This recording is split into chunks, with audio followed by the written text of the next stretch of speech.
It's true that new immigrants sometimes compete for service and construction jobs, but they also start about 30% of all new businesses. What happens when a single speech challenges some of the most deeply rooted political arguments surrounding immigration, trade, healthcare, and the economy?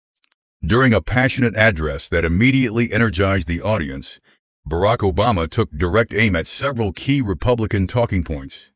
The crowd responded enthusiastically as he argued that many conservative messages rely heavily on fear-driven narratives and misconceptions about the true causes of economic hardship in America. As straight as I can be about the choice of economic policies that you are going to face.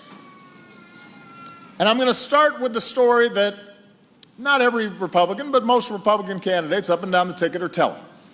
And it goes something like this. And I think this is pretty fair, and if you don't, then you can look it up. As the speech unfolded, the reaction inside the room grew stronger, and before long, the remarks became one of the most widely discussed political moments online. Obama wasted little time getting to the heart of his argument.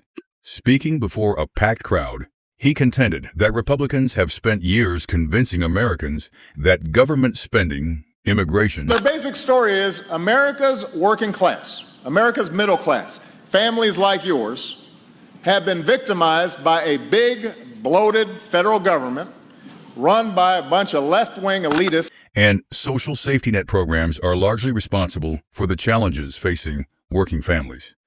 According to Obama, this message has become one of the most influential narratives in contemporary politics. However, he argued that the evidence tells a different story. As he challenged those claims, the audience began responding with loud applause. Do some quick myth-busting. And I'm going to start with the biggest myth, which is that the federal government keeps growing and growing and growing and wasting your money and giving your tax dollars to people who don't deserve it. Outside of Social Security, Medicare, and Medicaid, we spend less than we did when Ronald Reagan was president. When President Reagan or George W. Bush held this job, our deficits got bigger.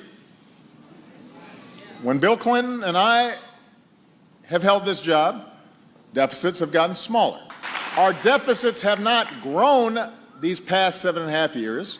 We've actually cut the deficit by almost 75%. Visible enthusiasm, signaling strong agreement with his assessment. One of Obama's most pointed criticisms focused on what he described as an anti-government mindset within modern conservative politics. He argued that Republicans often define themselves more by opposition. Let's look at the numbers. Again, I signed the Affordable Care Act into law over 6 years ago. Since then, our businesses have created jobs every single month. We did this while covering 20 million Americans who didn't have health insurance, ending discrimination against pre-existing conditions for everybody, including those who had health insurance. Dramatically, today the average family's health insurance premium is $2,600 less than it would have been if premiums had kept on going up at the pace before Obamacare. Than by presenting detailed solutions. According to Obama, themes such as fear of government involvement, fear of immigration, and resistance to social change have become recurring elements in conservative messaging. Supporters in attendance responded positively as he confronted those ideas directly. The administration has killed jobs through over-regulation. You know, back in the 60s and the 70s, government was adding all kinds of regulations.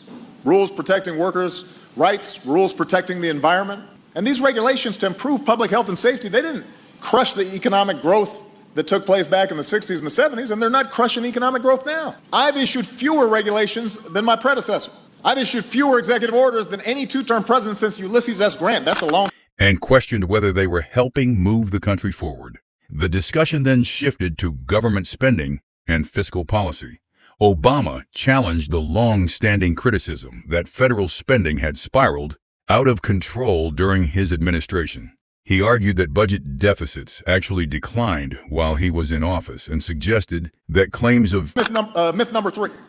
Other countries are killing us on trade. So here's what we've done. Over the past 7 years, we've brought more trade cases against other countries for cheating than anybody else. Every case that's been decided, America has won.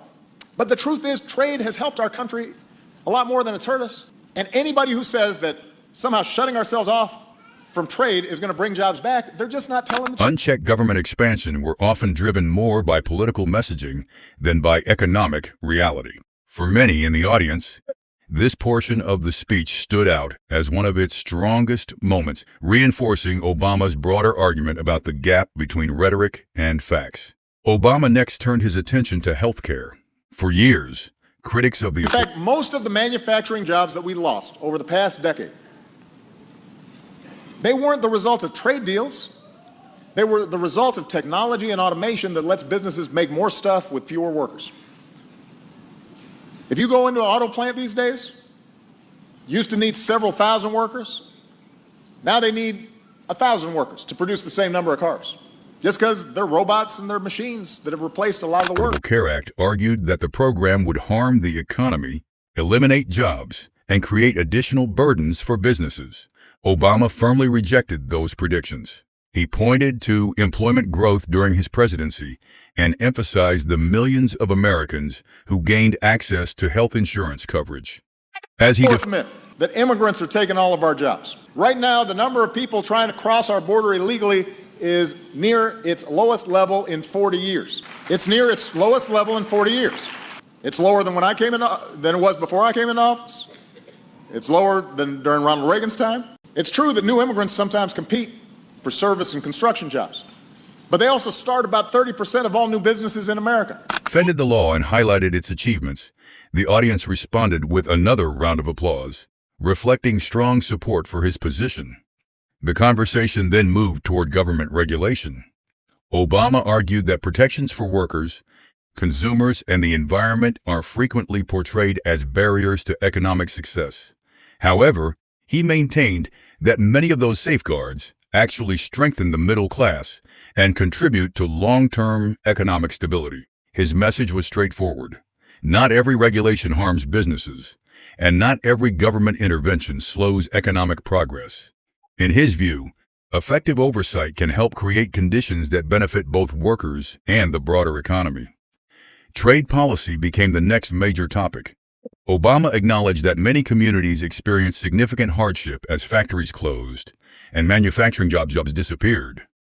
However, he argued that international trade was only part of the story. Instead, he pointed to automation, technological advancement, and changing production methods as major contributors to the decline of certain manufacturing jobs. This argument directly challenged claims that trade agreements and foreign competition alone were responsible for the loss of industrial employment. Interview 8, rewritten. For many observers, this may have been the most important section of the speech. Obama argued that technological innovation has transformed the labor market at a pace that many people underestimate.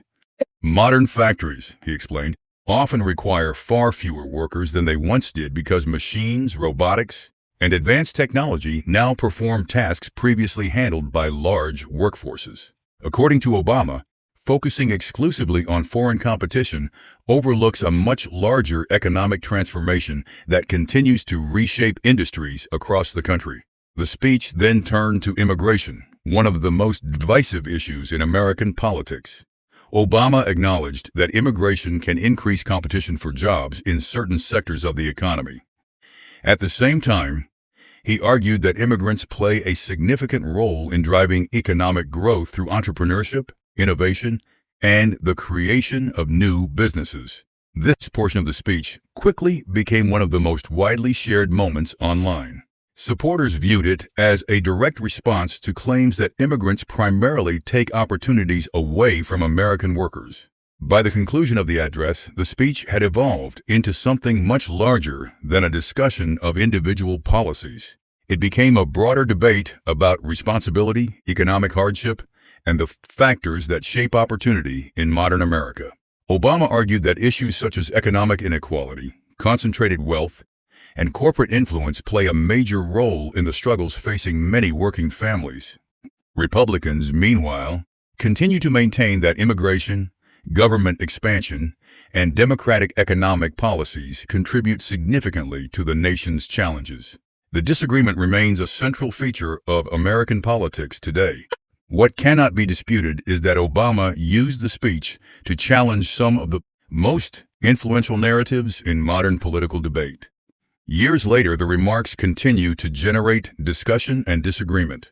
Was Obama confronting uncomfortable realities, or was he simply defending the legacy of his own presidency? That question continues to divide Americans and fuel political debate across the country.